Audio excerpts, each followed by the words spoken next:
जय हिंद साथियों, मैं जाबिर शेख, प्रहारी मुंबई न्यूज़ रिपोर्टर और शाखा 7 एनजीओ प्रेसिडेंट और एक बार फिर मेरे देशवासियों के रूबरू और आज एक नए मुद्दे के साथ में हम हाजिर हुए हैं कि जैसा अभी आप लोगों को, सारे लोगों को मालूम है कि इलाहाबाद हाई कोर्ट ने डॉक्टर कफील को जिन दफ़ाओं के तहत उनको एनएसए लगाया गया था, इतने दिनों तक जेल में रखा था, उन सब को खारिज करते हुए ये हुक्म दिया कि उन्हें रिहा किया जाए, उन्हें बेल दी जाए।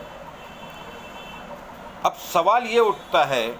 कि जैसे डॉक्टर कफील ने 200 दिन तक जेल के अंदर निकाला,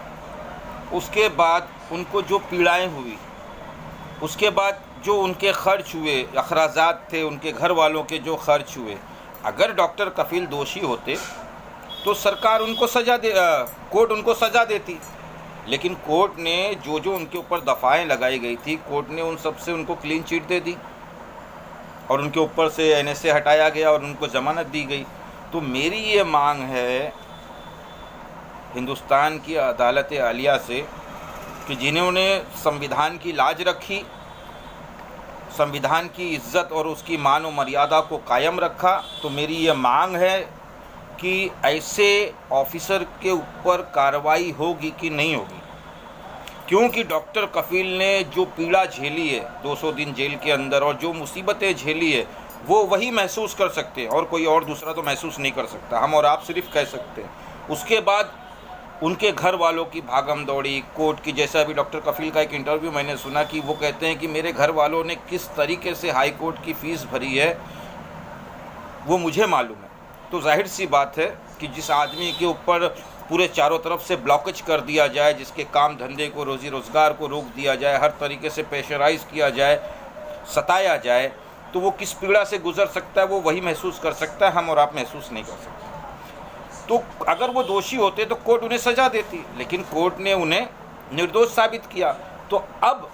जो ऑफिसर इसमें मुलविस थे, जिन लोगों ने उनके ऊपर ये दफ़ाएं लगा के केस फाइल किया था, तो क्या ऐसे ऑफिसरों के ऊपर कार्रवाई होना चाहिए कि नहीं होना चाहिए? ये मेरे देशवासियों से मेरा एक सवाल है और इसका जवाब आप लोग कमेंट में ज़रूर दें। क्योंकि जब तक ऐसे ऑफिसरान के ऊपर सख्त कार्रवाई नहीं होगी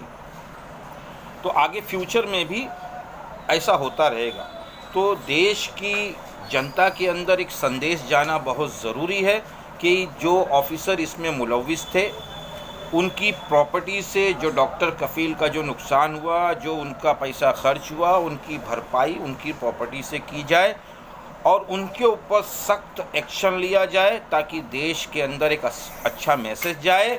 और जो करप्ट लोग हैं, जो सिर्फ अपनी तरक्की के लिए दूसरों का तलवा चाटते हैं, वो कसम भूल जाते हैं कि जब वो वर्दी पहनते हैं तो उन्हें एक शपथ ग्रहण करना पड़ता है, कसम याद दिलाई जाती है कि मैं देश के प्रति संविधान का पालन करूंगा,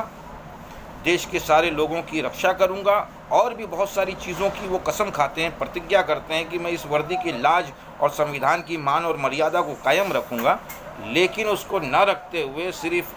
चंद पैसों के लिए जी हुजूरी में, दूसरों के तलवे चाटने में, कई लोगों के साथ में बेगुनाहों को कई साल तक जेल की सलाखों के पीछे रखा गया है। तो मेरी ये मांग है कि ऐसे ऑफिसरों के ऊपर सख्त कार्रवाई हो, ताकि देश की जनता के अंदर एक अच्छा मैसेज जाए, ताकि आगे फ्यूचर में कोई भी ऑफिसर किसी को गलत केस में फंसाने की कोशिश ना करे। और मेरे देशवासियों से मैं ये कहना चाहता हूँ कि जिस तरीके से आप सभी ने डॉक्टर कफील के लिए आवाज़ बुलंद की, वैसे ही अब वक्त आ गया है कि गुजरात के जो आईपीएस ऑफिसर थे संजीव भट्ट, जो कई महीनों सालों से जेल की सलाखों के पीछे बंद है, और उनका गुनाह ये है कि उन्होंने संविधान का, कानून का पालन किया और कुछ राजनेताओं की ना मानी